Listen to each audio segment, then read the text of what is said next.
嗱呢度講咩咧？佢有3樣嘢，分別係 inner quarter range IQ 同埋 variance、R、M 同埋 V。咁我依家咧先乘負3 multiply negative 3，再加10。嗱呢題我覺得幾好啦，咁我就不如錄埋呢條。咁我咧整個10次先啦，因為佢問你個呢3樣嘢嘅，咁好快重溫嘅啫。3M 我加減乘除佢點樣變就照跟。咁 R、IQ、R 咧就乘同除。咁跟住就 standard deviation SD 都係乘同除。咁最尾 standard score 標準分 standard score 就係不變嘅，永遠都唔變嘅。好，咁寫咗先啦。咁依家咧我哋逐個睇。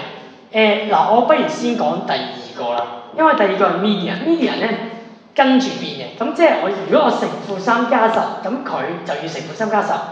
咁理論上啱啦呢句，係咪？好啦，咁第3句都講埋佢先，因為呢個都其實 DSE 都問過啊。variance 即係我係睇 SD 嘅，因為 variance 係識埋二次方 SD 嘅二次。好啦，咁乘負3咧，咁佢其實會點咧？嗱呢度就好巧妙嘅。當然你二次方咗咧，我諗你都會知道，一定唔會有負數噶啦。咁擺明係咩？擺明係9V 嘅，因為你二次方啊嘛，就算都有負都好啦。你正常咁諗落，我二次方乘2個喎，咁你唔係應該點樣都冇咗負嘅咩？咁9啦，9V 啦。咁所以呢個就本身都一定錯啦。咁但係咧呢度補充埋，因為其實同第一個一樣嘅。咁到底 IQR 同 SD 咧，甚至乎 range 都係。如果我乘負3，咁會發生咩事咧？其實咧呢3嚿嘢咧，如果你乘負3咧，應該都會係3R 嘅啫，即係乘咗3嘅啫。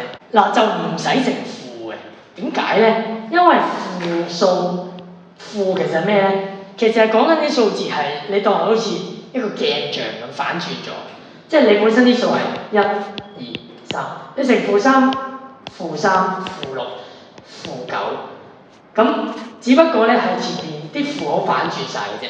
呢個負其實就係講緊呢樣嘢。咁但係我哋呢3嚿嘢其實係冇可能俾個負影響到嘅。點解咧？第一，因為 range 同埋 inner quarter range 咧係計緊距離，你係將啲嘢相減嘅，大減細。咁你計距離咧，其實首先你要個概念，會唔會有負數咧？其實唔會有負數。你永遠最大減最細，你點都唔會負數嘅，係咪？即係呢個係一定係大過0嘅。咁所以咧，你會唔會無啦啦加個負俾佢？咁咪有機會變負數。嗱呢個就唔會嘅。咁呢個 standard deviation 其實計緊一個平均距離，都係唔會有負數嘅，都係唔會有負數。咁所以咧，呢度都唔應該加個負俾佢。咁所以呢條其實咧，第一句咧就特別啲嘅，呢個咧就唔啱嘅，應該冇負嘅，係啦。